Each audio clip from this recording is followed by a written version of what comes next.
China is going to win this trade war for one reason and one reason only, and I do not see it being covered on the news, and that is leverage. China does not have manufacturing plants in the United States. However, the United States, our companies, have manufacturing plants in China. So what is it that China imports from the United States? Soybeans, wheat, rice, agricultural produce, which they can get from pretty much any other country. China does not need the United States.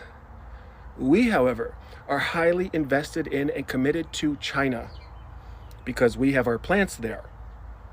And so for our US companies to move our manufacturing back to the United States, or any other country for that matter, it costs billions of dollars. It takes several years. You have to pass zoning. You have to pass the vote from the citizens that live in the area. It's a lengthy, expensive process. Not to mention the fact that Donald Trump has been so inconsistent on his tariff policy. Why would any US company trust what he has to say regarding trade policy? So, therefore, China has all of the leverage. We have a lot to lose by losing China. China has absolutely nothing to lose if they want to pick a different country to trade with. And that's why I'm predicting right now that Donald Trump is going to remove his tariffs from China. Hello from China. Let me show you the United States products in my home. Nothing. Do you have something from China in your home? Once upon a time, America made everything. Cars, here. TVs, here. Shoes, yes. Your grandma's orthopedic sandals were made here, right in the good old USA. But somewhere between the 70s and the 2000s, politicians decided that cheap international labor was just too good to pass up. Now, both parties played a part, but let's call it what it is. Republicans led the way with their deregulation and their free market talk. You know, they love that stuff. Democrats, they didn't fight too hard either. Clinton signed NAFTA in the 90s, and then boom, it was on and popping. Factories started packing their bags like they were late for a flight. They said it would create jobs, and technically it did, just not here. Well, unless you count the call centers and the warehouses as the American dream. Now we're hooked on cheap imports, we can't fix our supply chains, and we wonder why stuff feels like it's cheap, but it costs us more money. That's how. We traded quantity for quality, and we wonder why we can't find a screwdriver that lasts longer than a TikTok trend. So the next time a politician says, we're bringing jobs back, make sure you ask them how, because you were the one who sent all of those jobs packing. Do you ever think they're really going to be able to bring back jobs? Or do you think we're just too deep in this global game? There's little evidence of a trade war at the Jiahao Flag Company in Anhui Province. Workers bustle and sewing machines hum. A current hot seller, blue and white banners declaring the centerpiece of Trump's re-election campaign. What I'm making here now is the Trump banner. I know that he's the U.S. president.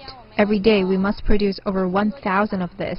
We already made so many batches of them. The banners highlight a paradox in China-U.S. relations under the current Trump administration. At about $1 a piece, even the suppliers to the Trump campaign can't resist the low price. The factory also made banners for his 2016 campaign and said its business has been great since then. Buy American and hire American.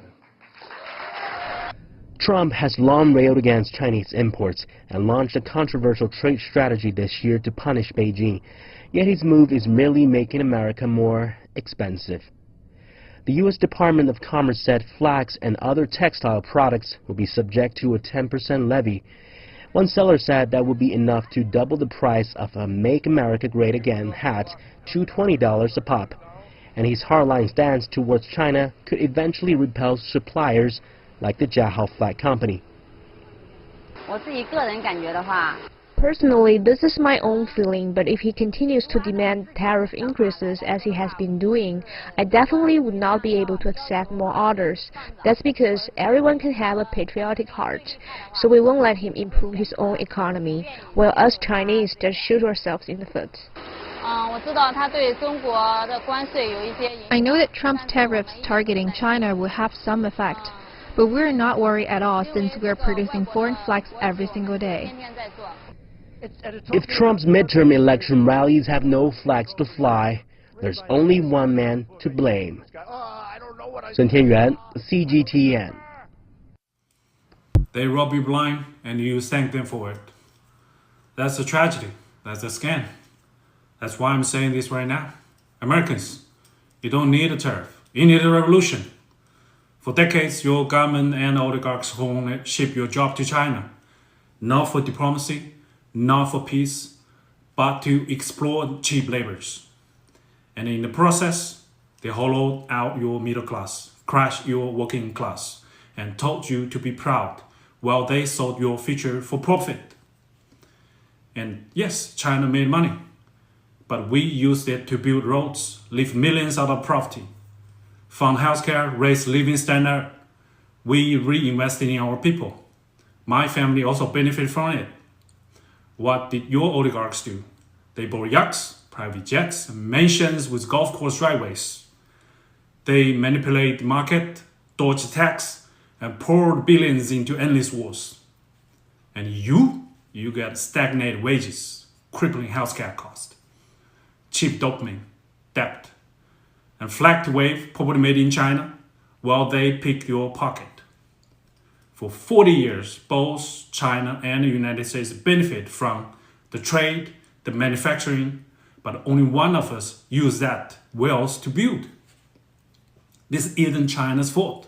This is yours. You let this happen. You let the oligarchs feed you lies while they made you fat, poor, and addicted. Now they blame China for mess they made. I don't think so. I don't think you need another tariff. You need to wake up. You need to take your country back. I think you need a revolution.